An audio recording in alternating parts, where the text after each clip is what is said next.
नाज़रीन, आउं आहियां हबीब हज़ूरी ऐं अवां ॾिसी रहिया आहियो Mehar update. High school one Mehar हिकु तारीख़ी स्कूल आहे जंहिंखे 1906 में शमसुद्दीन बुलबुल क़ाइमु कयो हो।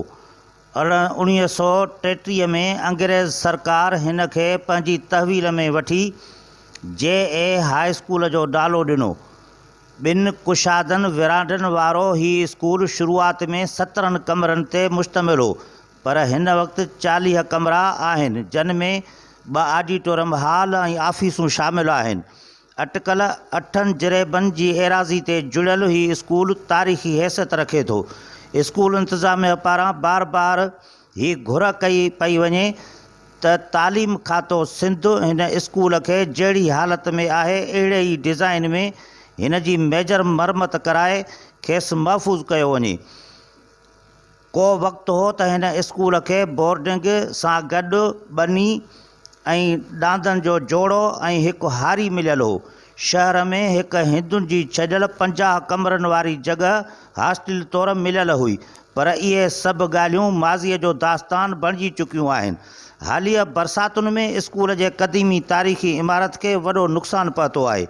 उन लाइ मौजूदु हेडमास्टर जनाब अज़ीज़ुर रहमान मैसर ॿुधायो त स्कूल जी छत वहण सबबि कमरनि खे काफ़ी नुक़सानु पहुतो आहे।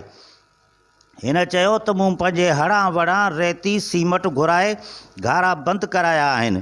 स्कूल जे ग्राउंड ते अञा ताईं गोॾे जहिड़ो पाणी बीठो आहे ऐं वस वारनि खे ऐं हिन स्कूल जे पुराणनि शागिर्दनि खे, जेकी हिन वक़्तु मुल्क जे मुख़्तलिफ़ खातनि में अहम उहिदनि ते आहिनि, की गुज़ारिश कंदुसि त हिन तारीख़ी नाम्यारे स्कूल खे मिसमार थियण खां बचाइनि, अॻिते वधी अचनि, असांजो साथ ॾियनि त जीअं मेहड़ जी सूंहं ऐं मेहड़ जी पहचान हिन तारीख़ी स्कूल खे बचाए सघिजे। हिन स्कूल खे बरसाति में तमामु वॾो नुक़सानु पहुतो आहे। ख़ासि करे जेका क़दीमी जेका आहे बिल्डिंग आहे उनखे तमामु घणो नुक़सानु पहुतो आहे, जंहिंखे तक़रीबन जेको आहे 100 साल थियण वारा आहिनि। 100 साल थियण वारा आहिनि। उनजो को बि जेको आहे अॼु ताईं का बि मरमत या को मेजर रिपेयरिंग वग़ैरह कान थी आहे।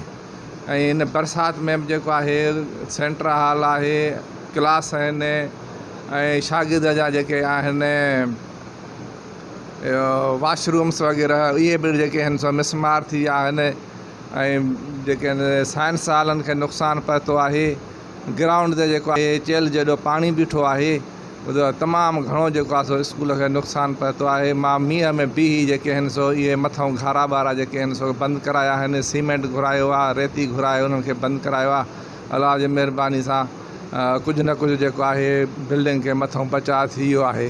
पर असां गुज़ारिश था कयूं त असांजे हिन पुराणी बिल्डिंग तारीख़ी बिल्डिंग खे जेको आहे बचायो वञे।